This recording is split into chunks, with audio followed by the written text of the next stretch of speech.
Guys, this is the twin cable stacks. There's another set upstairs. They operate the same way. You can use them together at the same time for certain exercises, or you can use them individually for isolation movements. Very versatile piece of equipment.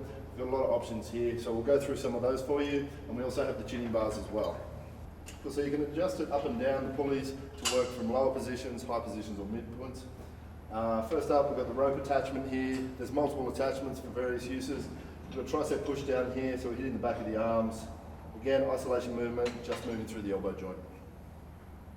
This time we've got a face pull.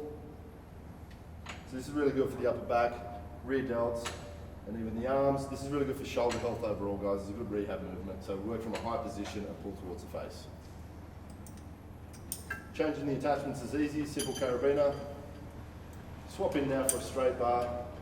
So again, we can work on a tricep push down. You can do that with pretty much any handle. So it's really good to mix it up now and then. Move this down to the lower position. And then Andy can go into working his biceps, doing a curl. Also go into an upright row. And we can even do a bit of a lat row with that. There we go. Good. And then you can also move it into a high position and do the same sort of thing. So that'll be a straight arm pull down. Arms are straight, and here, working through the lats. This time we're working the chest. This will be a pec fly or a cable crossover. Again, arms are locked at an angle. It's an isolation movement for the chest. So there's no movement at the elbow, it's all movement at the shoulder joints.